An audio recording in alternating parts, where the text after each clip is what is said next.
ago, there lived a great and powerful king called Sango. He was given power by his mother's people.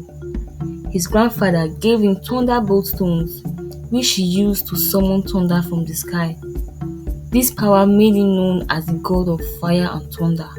Whenever he got angry, fire came out of his mouth. Sango is the second most powerful god Orisha, tied with his brother Ogun and surpassed only by their father Obatala.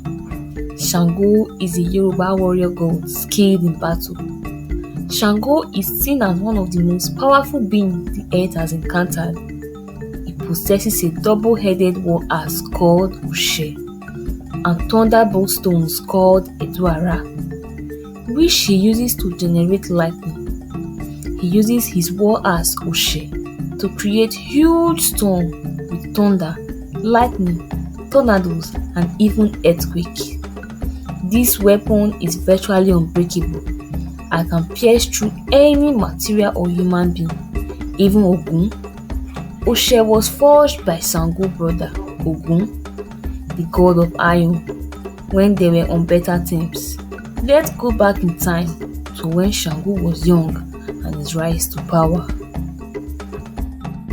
When he was ready for marriage, his mother advised him to always respect every beautiful woman that came his way. Oba was the first woman that ever came his way. She was young, vibrant, and could dance just like Sango. They fell in love and got married. After years of barrenness, Sango wanted an heir. He asked his wife if he could find a concubine, and she agreed. One afternoon, he was coming from his friend's place when he passed a hut. The aroma of the food from the hut made him knock. A beautiful lady came out, and that was the beginning of the relationship between him and Oshun. Sango eventually took Oshun home. Oba didn't have issues until Sango declared that Oshun would be the only one cooking for him. Oshun felt she had won his heart and loved her more than Oba. Oshun never liked Oba because she felt her children would be the heir. On a market day, Sango went to buy yam and he saw the most beautiful lady he had ever seen. The market was congested, so he couldn't talk with her.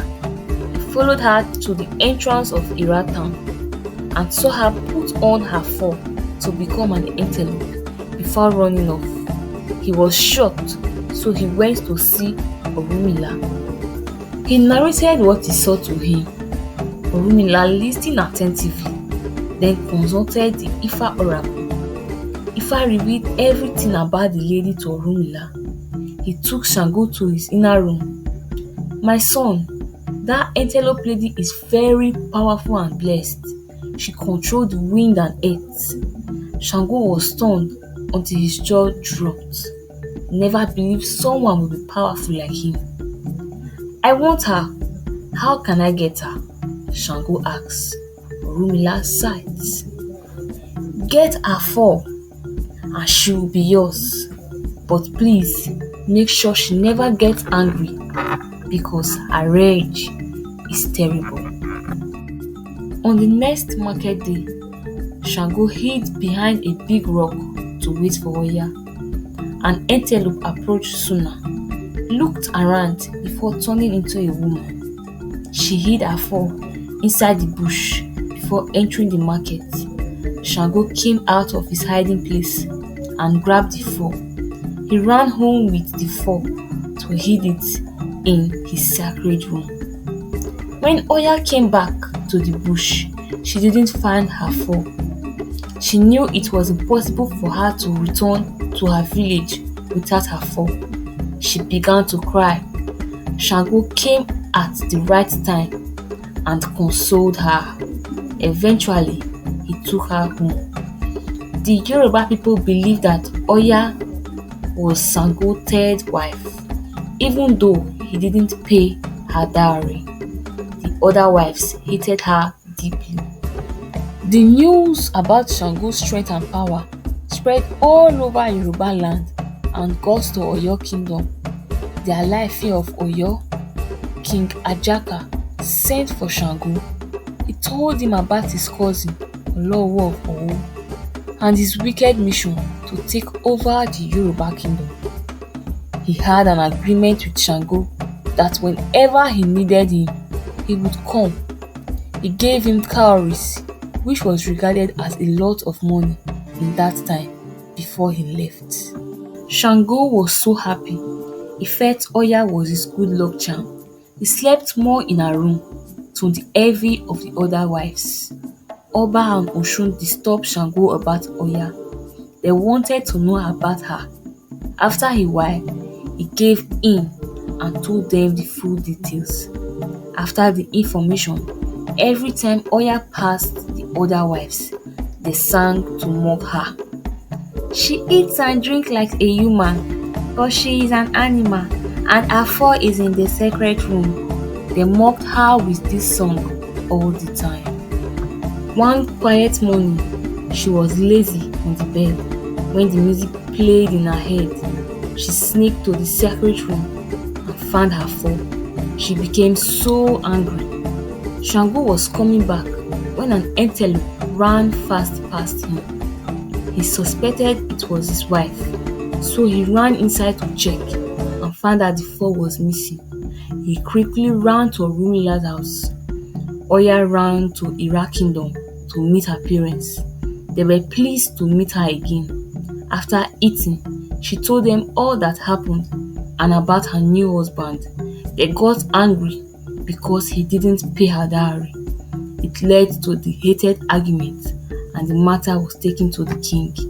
The king told her it was an abomination in the land to marry without dowry. Oya insisted the deed was already done, which made the king angry. He banned her from Ira kingdom. She looked at her parents' faces and their tears made her angry.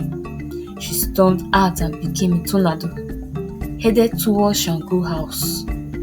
Sango fortunately met Orunmila in the shrine. He narrated what happened to him. Orunmila told him to go home immediately to make bean cakes akara, which he would use to please her. He then warned him to be careful of his other wives. He quickly rushed home to make the food. His other wives watched in fear as he did. Immediately he finished, he went outside and saw the tornado coming towards his house. The roof of the houses she passed got blown. Trees got uprooted from their roots. This was the first time Sango got very scared. As soon as she saw him, she turned into a buffalo and charged towards him. He quickly offered her the bean cakes. The aroma softened her heart and she broke her horns and gave them to him. Then she ate the bean cakes. They both apologized to each other and went inside. She told him to hit the horns together whenever he needed her help. After their reconciliation, Sango and Oya became an unstoppable force. With their combined powers, they achieved incredible victories in battles. Sango's mastery over thunder and fire, coupled with Oya's control over the wind and earth, made them fearsome warriors. Their legendary exploits spread far and wide, solidifying their place in history as two of the most powerful deities in Yoruba mythology. During the reign of Ajaka, who was perceived to be a weaker ruler, the Oyo Empire was under a regular threat of war from Olowo, who happened to be Ajaka's cousin, and ruled the Owo kingdom.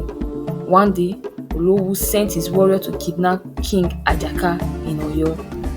The council of elders, Oyomisi, quickly alerted Sango and went after the warriors. When the fight got tough, he hit the horns together and Oya appeared as a storm. They both defeated the warriors and returned the king home. As soon as they got back to Oyo, the council of elders dethroned Ajaka and enthroned Sango as the new king of Oyo. Ajaka was then sent into exile. King Sango and his wives were fed all over the land. He built different houses for his wife in the palace and slept in the houses as he pleased. Oba noticed that Sango still preferred Oshun's cooking, and it was obvious she was his favorite, so she approached Oshun to tell her how to get the love of their husband.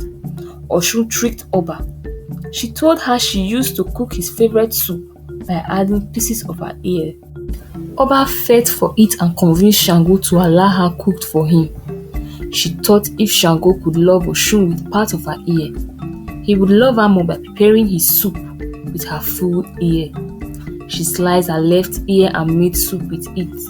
While eating, Sango saw the ear floating in the soup and thought she wanted to poison him. He chased her out of the palace. Oba ran off and rested on a tree stump. She cried until she became a river goddess, the goddess of matrimony. She is presently known as Oba River in Oyo State, Nigeria. Sango later found out about Oshun's trick and chased her too from the palace.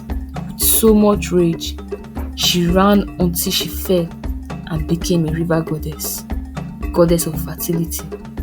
Oshun River in Osun State, Nigeria. Oya became the only wife of Sango and eventually gave birth to twins.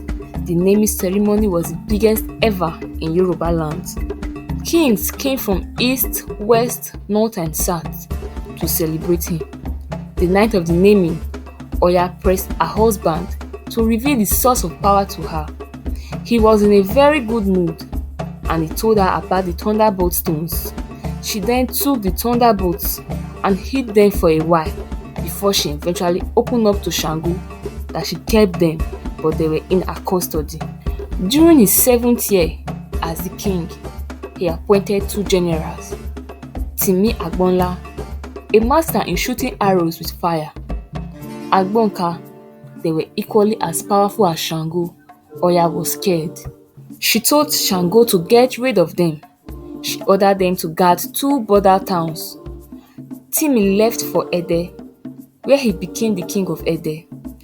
But Gbonka stayed back in Oyo to post further threat. Later on, Sango planned to kill both of them, so he set them up by sending Gbonka to capture Timi. Gbonka killed Timi before he realized they were set up by Sango. He challenged him for the throne. He gave Sango an ultimatum to vacate the throne or face war. Sango had to prepare. He called Oya to collect the thunderbolt stones. He found out they were moused with her period, which is a taboo in Yoruba land. He climbed on a nearby rock to test the potency of the stones. Thunder struck and burned down the palace, killing his children and some of his guards.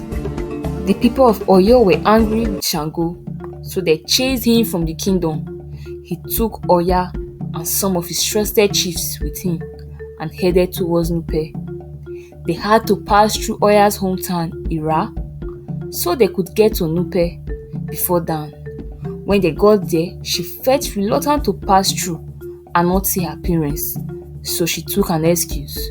After Ira, they got to Koso land. Gbonka was already there to challenge Sango. The fight was so brutal, they both disappeared into thin air, with Gbonka having the upper hand. Some of the chiefs who did not witness the fight ran back home when they did not see Sango again, only to inform the people of Oyo about the death of Sango, with news that the king had hanged himself, but this is stated to be a lie. Only a few of his followers who did not go back knew the truth, which is that Sango was attacked by Gbonka. The fight was tough and Sango vanished into thin air, only to later appear in the sky and kill Gbonka with thunder, burning him to ashes. The town spreading the rumor about him hanging himself also got a share of his words. Myths have it that he didn't stop until he was appeased, hence the popular saying Obakoso or Olukoso, meaning the king did not hang. Oya heard of the death of her husband and committed suicide. As she fell to the ground, she became a river goddess called Oduoya, River Niger. Sango went back to find his wife and heard about her death. He was so sad and angry. He wanted to burn down the whole Yoruba land with fire and thunder. The ancestors saw this and knew it would be the end of the race. The earth opened and swallowed him. That was the end of Sango and his 3 wives. Till today, they are deities and have worshippers around the world. River Oba in Oyo State, River Oshun in Oshun State, and River Oya, River Niger in Anambra State still exist.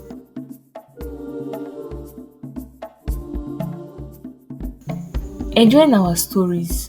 Don't forget to like, share, and subscribe to our channel for more interesting stories.